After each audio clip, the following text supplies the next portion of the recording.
Hello student, welcome back to my channel competition Geeta. हम यहाँ पर आज आपको पढ़ाएंगे क्लासिफिकेशन ऑफ यानी कि कलाओं का वर्गीकरण। और कलाओं के वर्गीकरण हम एक एक पॉइंट अच्छे से समझेंगे। अगर आप धीरे धीरे करके समझते हैं तो आपको ही तभी समझ में आएगा। चलिए तब हम देखते हैं कला का जो वर्गीकरण है कैसे किया जाता है। यहाँ से आपके क्वेश्चन बन ही जाते हैं, तो इसको पूरा ही वीडियो वॉच करिएगा क्योंकि यहाँ से क्वेश्चन बहुत ही ज़्यादा इंपॉर्टेंट है। ये मत सोचिएगा कि सिर्फ एक ही वीडियो है तो यहाँ से एक ही क्वेश्चन बनेगा। यहाँ से आपके बहुत सारे क्वेश्चंस के आंसर मिल जाएंगे। चलिए तो फिर स्टार्ट करते हैं। यहाँ पर जो कला का वर्गीकरण है तो पहले हम देखेंगे कला को जो दो प्रमुख भागों में दो भागों में बांटा गया है। ठीक है, यहाँ से तो आपका एक ही क्वेश्चन बन गया है। ठीक है, तो कला को हम कितने भागों में बांटते हैं? कला को दो भागों में बांटा गया है। ठीक है, एक है देव शिल्प और दूसरा कौन सा हो जाएगा? मानव शिल्प। ठीक है, ये याद करना है, एक कौन सा हो जाएगा? देव शिल्प और मानव शिल्प। अब देव शिल्प है जो प्रकृति से संबंधित है, यानी कि इसको कौन सा कला कहा गया है? ब्रह्मांडीय कला कहा गया है। अगर हम इंग्लिश में बात करें तो इसको कॉस्मिक आर्ट बोला गया है। अब हम बात करते हैं यहाँ पर मानव शिल्प की। अब मानव शिल्प बहुत ही ज़्यादा इम्पोर्टेंट है। देखो, बहुत सारे स्टूडेंट ये सोचते हैं कि कला को मुख्य रूप से दो भागों में बांटा गया है,कारु और चारु, लेकिन ऐसा नहीं है। कला को जो मुख्य रूप से बांटा गया है वो दो प्रकार से बांटा गया है, देव शिल्प और मानव शिल्प, याद रखिएगा। लेकिन जो अब हम बात करते हैं यहाँ पर मानव शिल्प को दो भागों में भी बांटा गया है। ठीक है, तो एक इसका जो आंसर है वो कौन सा हो जाएगा? कारु हो जाएगा और दूसरा कौन सा हो जाएगा? चारु हो जाएगा। ठीक है, याद रखिएगा कौन सा मानव शिल्प का दो भागों में बांटा गया है, एक कौन सा हो जाएगा? कारु और दूसरा चारु हो जाएगा। अब हम देखते हैं कि जो कारु में मतलब जो कारु जो है कला, उसमें कौन सी कला आती हैं। ठीक है, जो कारु कला होती है यानी कि उपयोगी या फिर उदार कलाएं। देखो, उदार कलाएं तो हम यूनानी भाषा में उसको बोलते हैं, मतलब यूनान में उदार शिल्प बोलते हैं। ठीक है, अब हम बात करते हैं उपयोगी कला। देखो, कारू कला जो होती है उसी वही कला उसके अंतर्गत ही उपयोगी कला होती हैं। जैसे कि यहाँ पर बड़े स्तर पर काम किया जाता है, जैसे कि यहाँ पर जो बड़े लोग होते हैं, जैसे कि मेज कुर्सी, जो आप ये कह सकते हैं आसान सी भाषा में कि जो आपके यूज़ में आए, दैनिक यूज़ में आए, भौतिक सुख मिले। ठीक है, भौतिक सुख मिले, जैसे कि कोई भी वस्तु होती है तो वहाँ पर जो कलाकारी करी जाती है वो अगर आपको भौतिक सुख देता है वो सब किस में आ जाएगा? उपयोगी कला में आ जाएगा। ठीक है, अब हम बात करते हैं यहाँ पर किसकी बात करेंगे? चारु कला की बात करेंगे। तो चारु कला यानी कि ललित कला। ठीक है, तो ललित कला को हम क्या कहते हैं? फाइन आर्ट्स बोलते हैं। ठीक है, अब हम देखते हैं कि यहाँ पर अब हमने कारू की तो पूरा कंप्लीट कर दिया है, यहाँ पे ब्रह्मांडीय कला भी बता दिया है और मानव शिल्प भी बता दिया है।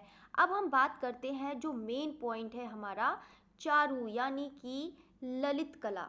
ठीक है, ललित कला और चारु में देखते हैं कि यहाँ पर जो है ये चारु है यानी कि फाइन आर्ट्स के ही बारे में देखते हैं। तो फाइन आर्ट्स को जो कितने भागों में विभाजित करा गया है तो आप देख सकते हैं, नंबर 1 है देश काल सापेक्ष, नंबर 2 है सहज एवं माध्यम आधारित, और तीसरा हमारा कौन सा हो जाएगा?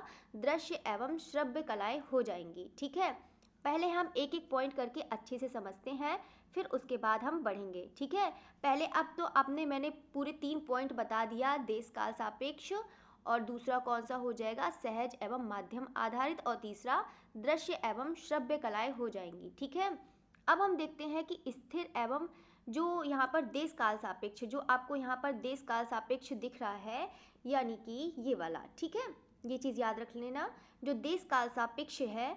ठीक है, यहाँ पर ये चीज़ दिख रहा है आपको, देश काल सापेक्ष। देश काल सापेक्ष क्या होता है?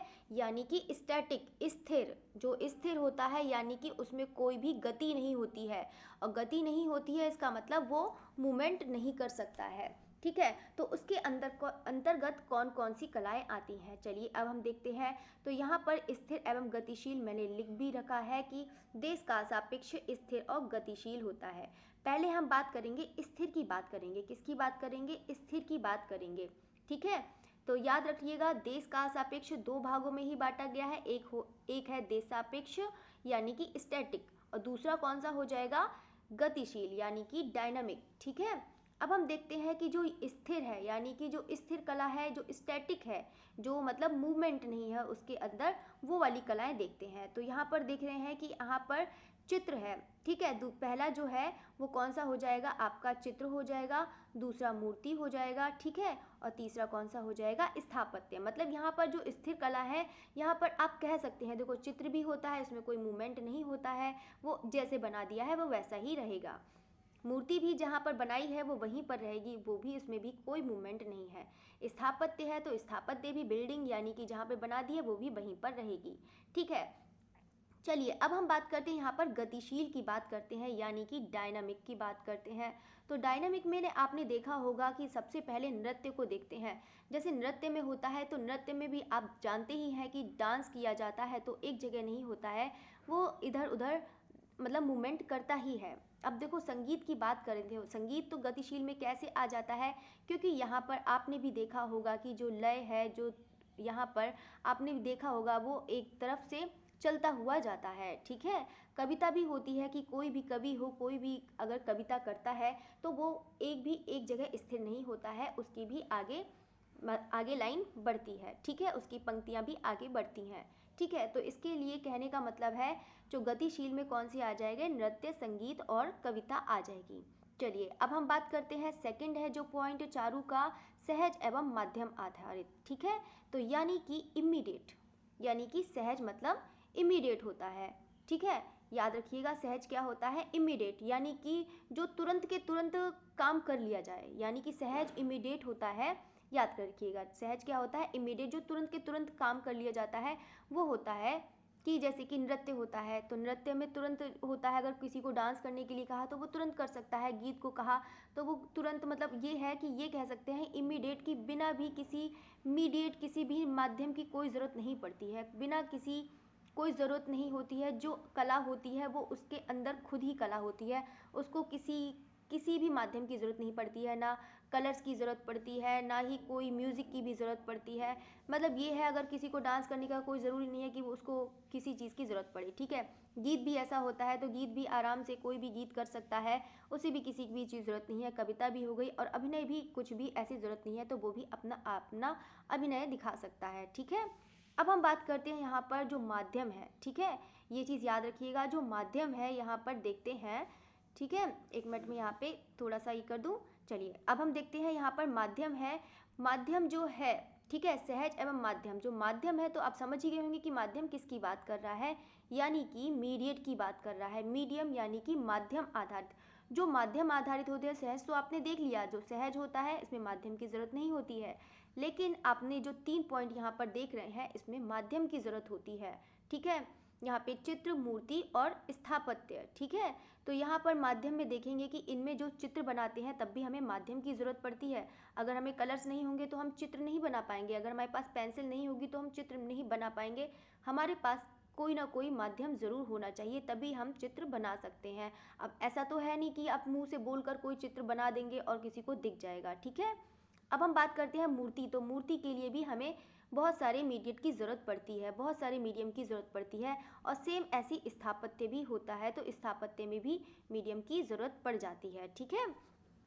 अब हम बात करते हैं यहाँ पे दृश्य एवं श्रव्य कलाएं, ठीक है। ये भी बहुत ज़्यादा मोस्ट इंपॉर्टेंट है। देखो जो भी मैंने आपको बताया है वो सारी चीज़ें इंपॉर्टेंट है। यहाँ से क्वेश्चन ऐसे कर लिए जाते हैं कि उपयोगी कला के अंतर्गत कौन सी चीज़ें आती हैं, ललित कला को कितने भागों में बांटा गया है, या फिर आप बोल सकते हैं कि मानव शिल्प को कितने भागों में बांटा गया है, या फिर बोल सकते हैं कला को कितने भागों में बांटा गया है। यहाँ पर आपके एक नहीं, दो नहीं, बहुत सारे क्वेश्चन बन सकते हैं, ठीक है। अब हम देखते हैं यहाँ पे श्रव्य एवं दृश्य एवं श्रव्य कलाएं, ठीक है। ये चीज़ देखते हैं, दृश्य एवं श्रव्य कलाएं देखते हैं। तो यहाँ पर पहले हम दृश्य की बात करेंगे। दृश्य मतलब आप समझ ही रहे होंगे कि दृश्य क्या हो गया, यानी कि विजुअल की बात कर रहा है। तो देखते हैं कि विजुअल में कौन कौन सी चीज़ें आती हैं। तो दृश्य में कौन सी आ जाएंगी, जिसको हम देख सकते हैं, तो यानी कि चित्र को हम देख सकते हैं। इस टाइप से बहुत क्वेश्चन आ जाते हैं कि ऐसी कौन सी कला है कि जो दृश्य कला के अंतर्गत आती है। तो आप समझ ही गए होंगे जो दृश्य कला होती है जिसको हम देख सकते हैं। तो यानी कि कौन कौन सी कलाएं आ जाएंगी आपकी, पहली है आपकी चित्रकला, तो चित्रकला भी आप इसको देख सकते हैं। मूर्ति है तो मूर्ति कला को देख सकते हैं। स्थापत्य है तो स्थापत्य भी आपका कौन सा हो जाएगा, इसको देख सकते हैं। नृत्य हो गया तो नृत्य भी इसको देख सकते हैं। ठीक है, याद रखिएगा। ठीक है, अब हम बढ़ते हैं यहाँ पर कलाएं, जो श्रव्य कलाएं हैं वो देखते हैं, यानी कि ऑडिटोरी, यानी कि जिसको हम सुन सकते हैं, सिर्फ सुन सकते हैं लेकिन उसको देख नहीं सकते हैं। मतलब देखते तो हैं, वैसे तो इंस्ट्रूमेंट आप देख लेंगे, लेकिन यानी कि जो वो एक्चुअल में जो है काव्य, तो वो काव्य एक सुनने की चीज़ है, यानी कि सुनने की कला है। गीत एक सुनने की कला है और वाद्य भी एक सुनने की कला है। तो ये कौन सा हो जाएगा, श्रव्य कला में हो जाएगा। ठीक है, अगर ये आपको वीडियो अच्छा लगता है तो आप इसको ज़रूर लाइक और शेयर और कमेंट ज़रूर करिएगा। ठीक है, बाकी तो मैंने आपको यहाँ से पूरा कंप्लीट बता ही दिया है। इसको एक दो बार वॉच करिएगा, आपको बहुत अच्छे से समझ में आ जाएगा। मैंने आपको बहुत अच्छे से समझाया है। अगर आपको ये क्लास अच्छी लग रही है तो आप इसको लाइक, शेयर और सब्सक्राइब ज़रूर करिएगा। Okay, thanks for watching.